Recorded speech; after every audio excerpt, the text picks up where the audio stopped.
Bismillahirrahmanirrahim. Assalamualaikum warahmatullahi wabarakatuh. Di sini saya Sandi Susanti dari semester 7 Manajemen Pendidikan Islam. Pada mata kuliah Manajemen Madrasah ini akan menjelaskan tentang manajemen perubahan pada madrasah atau sekolah. Dari manajemen perubahan madrasah atau sekolah, terdapat 4 poin yang akan saya jelaskan, yaitu yang pertama, definisi manajemen perubahan pada madrasah atau sekolah. Terus yang kedua, komponen perubahan dalam pendidikan. Yang ketiga, 3 waktu perubahan dalam madrasah atau sekolah. Dan yang keempat, indikator madrasah atau sekolah yang unggul.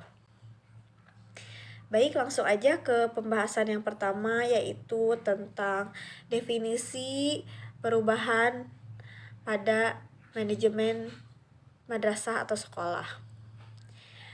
Yaitu yang pertama, pengertian perubahan.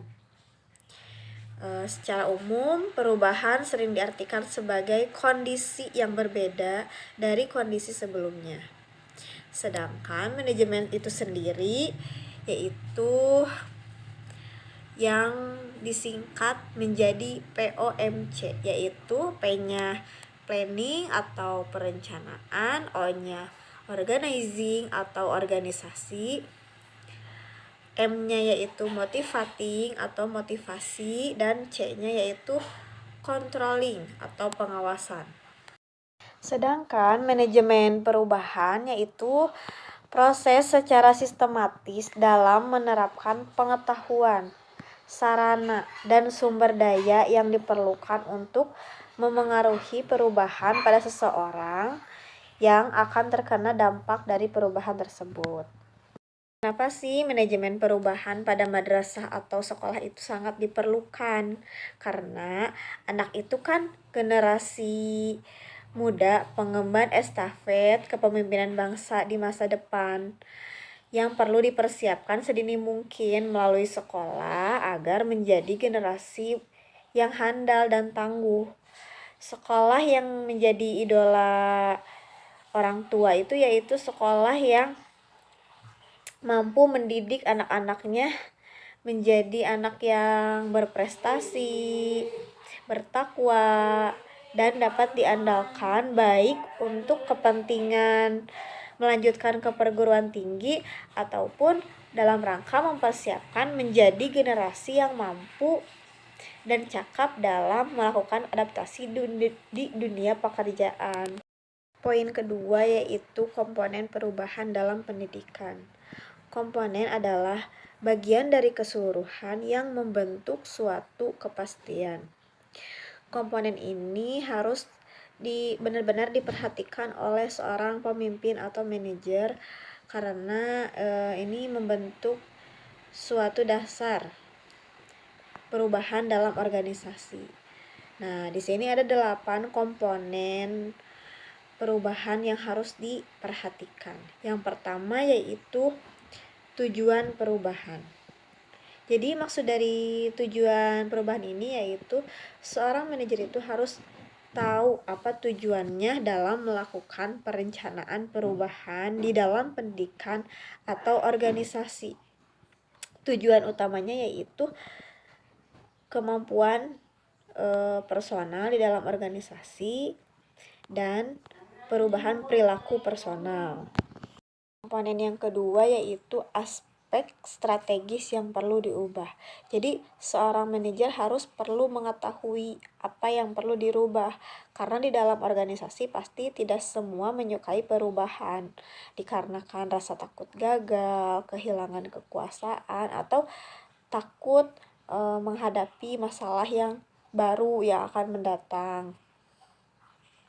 Maka di sini juga peran seorang manajer harus mampu dan menjelaskan kepada karyawan tentang strategi yang akan dijalankannya seperti apa demi memperkecil ketakutan karyawan dalam melakukan perubahan. Terus yang ketiga yaitu strategi yang diterapkan. Di sini juga seorang manajer harus melakukan perubahan itu harus tahu dulu seperti apa, strateginya seperti apa, lalu menyiapkan fasilitasnya terlebih dahulu, lalu mengingat sesuatu yang lalu agar melakukan perbaikan dan mengurangi tingkat kegagalan dalam melakukan perubahan. Selanjutnya yaitu sumber daya. Sumber daya pada komponen pendidikan juga perlu diperhatikan, karena sumber daya manusia yang diperlukan di dalam organisasi pendidikan yaitu sumber daya manusia yang kompeten, mampu, profesional, dan kinerjanya sangat tinggi. Yang selanjutnya yaitu manajer atau pimpinan perubahan. Seorang manajer juga tidak boleh asal-asalan memimpin bawahannya, karena seorang manajer juga perlu untuk mengubah dirinya terlebih dahulu sebelum ia mengubah bawahannya. Maka ada beberapa hal yang harus diperhatikan, yaitu seorang manajer juga harus mampu melakukan praktik dasar menjadi seorang pemimpin. Harus tahu peran pemimpin dalam proses perubahan itu seperti apa. Harus tahu kepemimpinan pola baru itu seperti apa, dan pelajaran untuk pemimpin perubahan itu kayak gimana gitu. Terus yang selanjutnya yaitu agent of change atau pelaku perubahan. Nah, untuk melakukan perubahan juga harus memiliki kekuasaan yang diakui secara formal. Orang-orang yang memandang bahwa perlunya perubahan dan orang-orang yang memiliki kewibawaan dan diakui serta dikenal sebagai pemimpin yang memudahkan proses timbulnya perubahan. Selanjutnya yaitu target audiens yang pasti atau sasaran perubahan.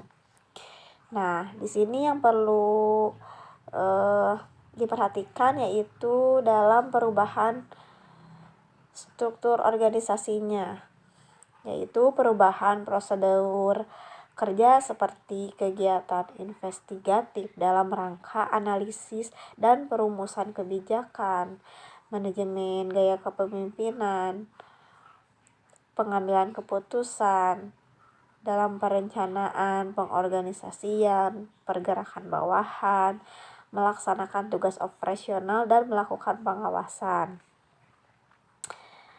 Nah, seperti itu komponen perubahan dalam pendidikan. Lalu yang selanjutnya yaitu poin ketiga, 3 waktu perubahan dalam madrasah atau sekolah. Nah, ada 3 waktu perubahan dalam madrasah atau sekolah.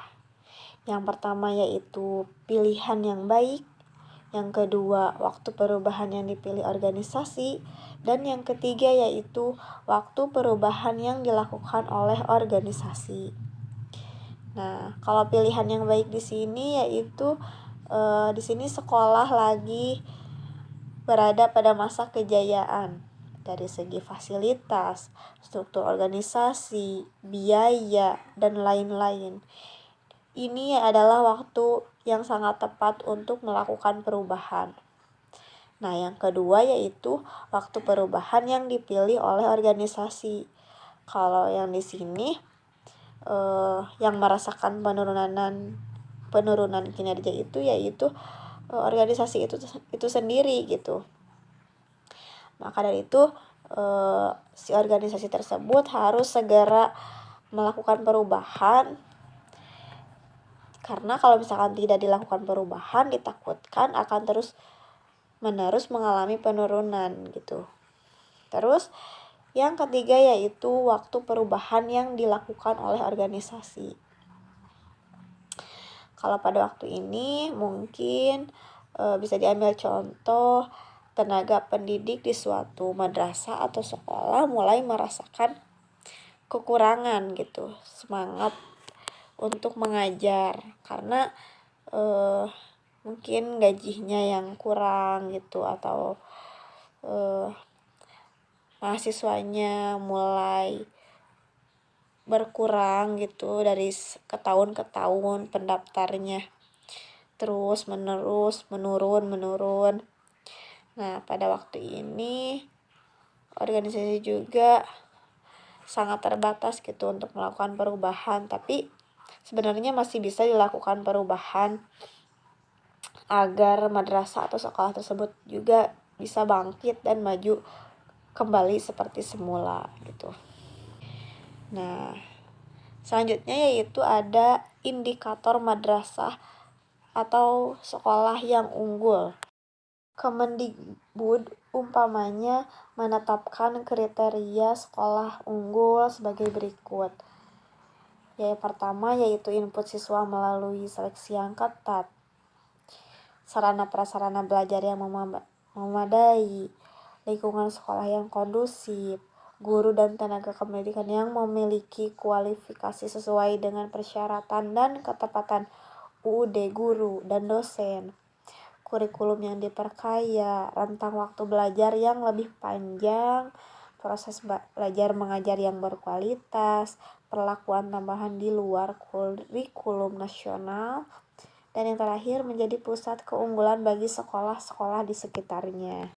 Nah, hal ini juga menunjukkan bahwa sebenarnya masyarakat Indonesia ini mampu bersaing. Nah, untuk mengejar ketertinggalan dunia pendidikan, maka harus terus berbenah untuk melakukan perubahan.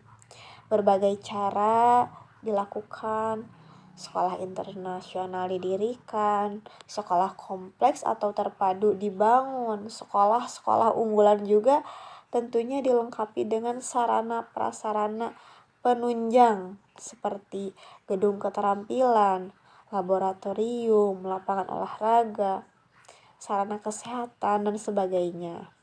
Nah, kualitas siswa atau siswi juga ditentukan oleh faktor pendidikan.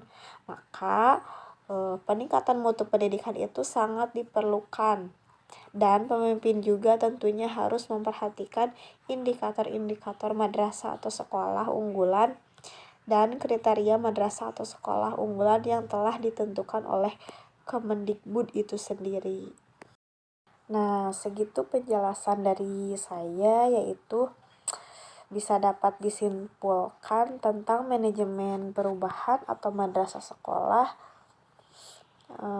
Jadi, jika ingin melakukan perubahan pada madrasah atau sekolah, maka harus memperhatikan komponen yang 8 tadi.